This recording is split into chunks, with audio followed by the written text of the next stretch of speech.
Like any good debut episode of a series, it's only right to start at the very beginning, and in this case, it's 1995 and the original PlayStation has just launched. The hottest new first-party Sony game on store shelves is a mind-blowing platformer called Jumping Flash.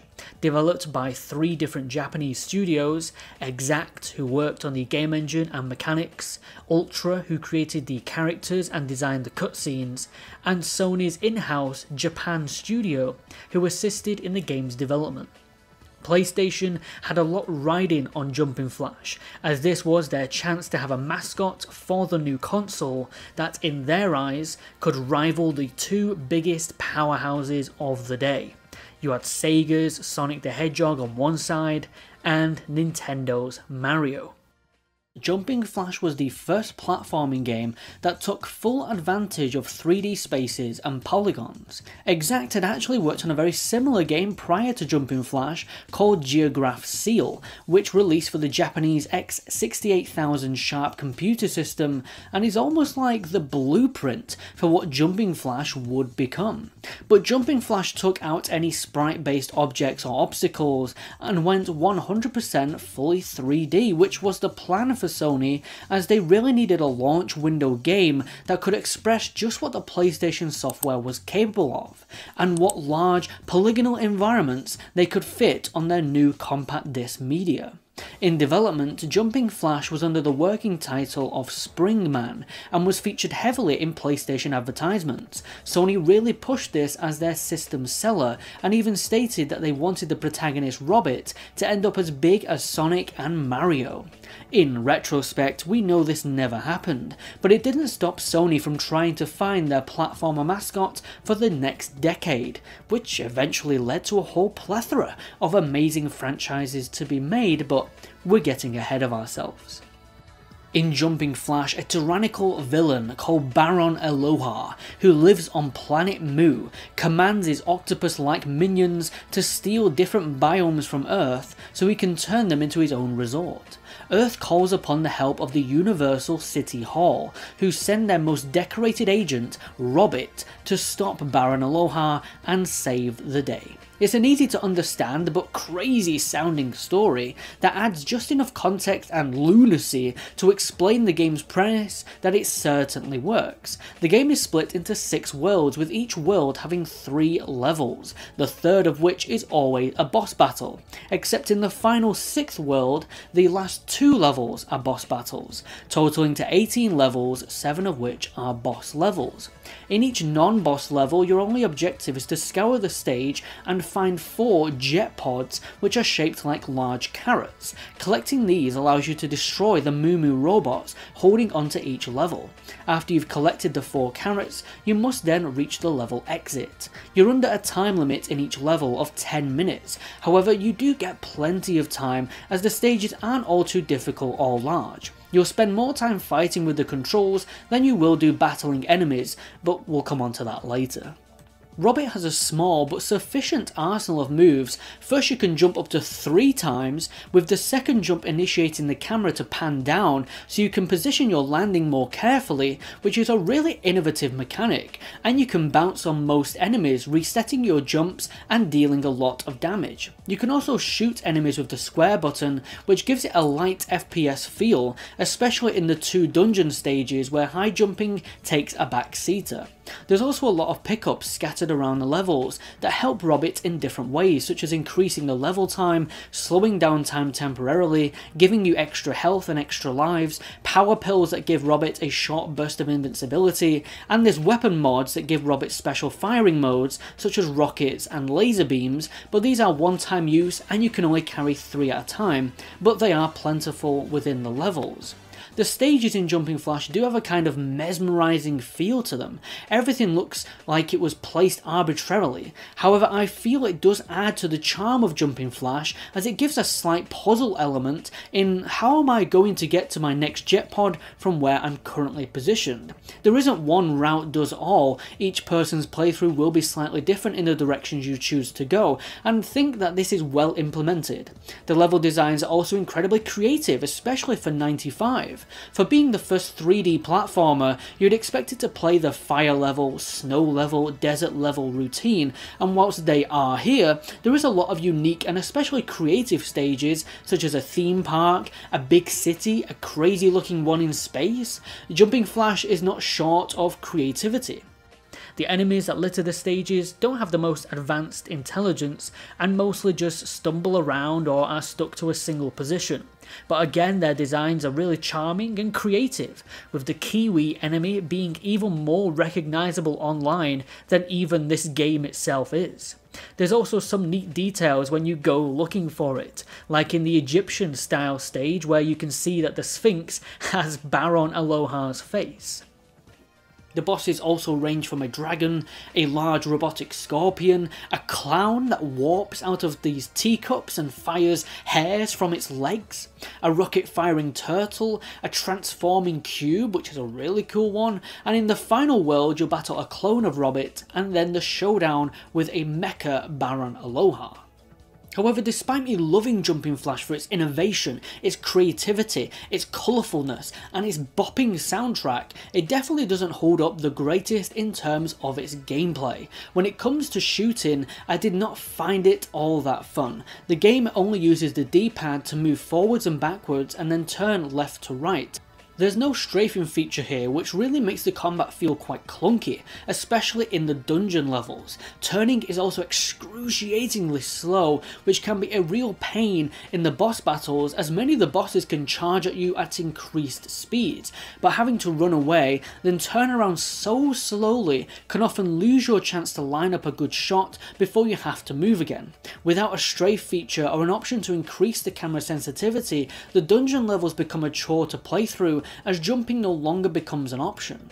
After you defeat Baron Aloha, Earth is returned to its normal state with all the islands back, and Baron Aloha escapes in his spaceship, vowing to meet Robbit again. Upon completing the 6 worlds, you unlock 2 more modes called Extra and Super, and there's a bonus Time Attack mode. All 3 modes are the same game once again, just with a few changes. Jumping Flash is a really innovative game for its day. It was fully 3D, it had jumping and landing mechanics that had never been realised before, and it had beautiful presentation and music to add to the already quirky nature of the game. Some fun levels and cool extras like Super Mode that made Robbit a powerhouse. Jumping Flash was unfortunately just not quite there enough to stand the test of time. Combat I really didn't find all too fun. The dungeon levels definitely could have been scrapped. I think if this game just left out the shooting mechanics and developed some more entertaining platformer stages and more challenging enemies to face, then we could have had a winner. Luckily, Jumping Flash was popular enough to quickly gain a follow-up. Alright!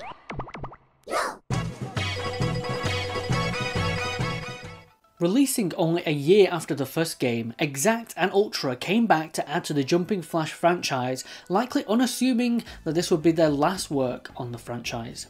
It's quite sad too, as Jumping Flash 1 and 2 evidently had a lot of love poured into them, but just what happened? Jumping Flash 2 takes place straight after the first game, and Baron Aloha has retreated back to his land of Mu just when a giant being known as Captain Kabuki shows up and starts tearing Planet Mu up into chunks for his glass bottle collection. Karma has literally bitten Baron Aloha on the arse. Luckily for him, however, Aloha ends up on an asteroid with a phone box and calls on the help of the Universal City Hall, who once again send out Robbit to save the day. Jumping Flash 2 plays just like the first game. Now this isn't like most other sequels that build on the original, like your Jak 2, your Ratchet and Clank 2, your God of War 2. No, Jumping Flash 2 literally plays and flows and feels no different to the first one. It features 6 worlds of 3 levels each, all ending on a boss level except the last one, which ends on 2 boss levels. That's 18 levels, 7 of which are bosses. It features the same triple jump platforming with first person shooter like combat, power-ups scattered around the levels, many of which give you new one-use firing modes like rockets and lasers. The levels all have an arbitrary design quality to them, which promotes puzzle solving whilst platforming. Each level's objective is collect 4 items, this time moo-moos instead of the Jetpod carrots. The UI is even the same, although this time there's an extra bar on the right side of the screen which highlights your jumps and when your third is ready to use. Jumping Flash 2 feels pretty identical, and this was likely done to save development time and get the sequel out quickly as possible.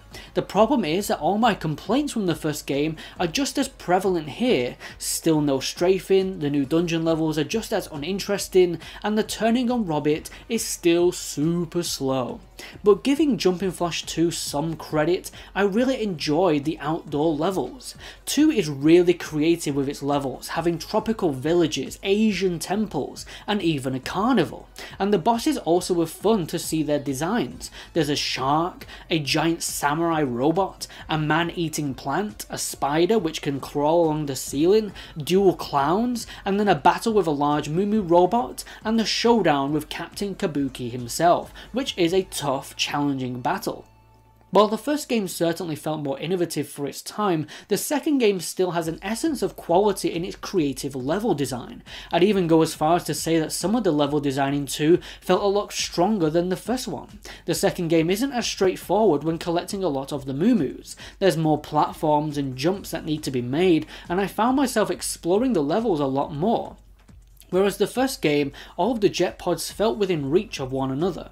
After Kabuki is defeated, Baron Aloha imprisons him and teams up with him to take down Robbit once and for all, which then leads into the Extras mode. So Super Mode and Extra Mode is then unlocked, and the Extra Mode actually changes a lot more than the first game's Extra Mode did. Some of the boss designs are different now, and you can see an extra cutscene at the end in which Robbit has now defeated both Kabuki and Aloha, and then due to their shame of working with him, the Moo-Moos kick Aloha out, bringing a final end to the villain's schemes. Jumping Flash 2 is one half exciting new levels and villain, but other half same old formula. I think if the shooting mechanics were enhanced or altered, I could have excused the gameplay and formula feeling the exact same. However, with the problems still around, Jumping Flash 2 feels like no more than an expansion over a true sequel. Captain Kabuki is an awesome new villain that really matches the series' cuckoo themes, and the Extras mode gives the game enough replayability to go at the 6 worlds a second time. It's still a cool game, but just isn't that jump that the series needed to keep afloat in a steadily populating genre. In 1996 and 1997, 3D platformers were pumping out faster than you could say Jumping Flash 3. Jumping Flash would never reach the longevity that Sony had wished for, and would very quickly be overshadowed by their next attempt at a mascot with Naughty Dog's marsupial menace, Crash Bandicoot, which would actually release the same month as Jumping Flash 2. Jumping Flash actually saw one last mainline game, but it never saw distribution outside of Japan and didn't sell very well, ending up being one last nail in the coffin of this robotic rabbit.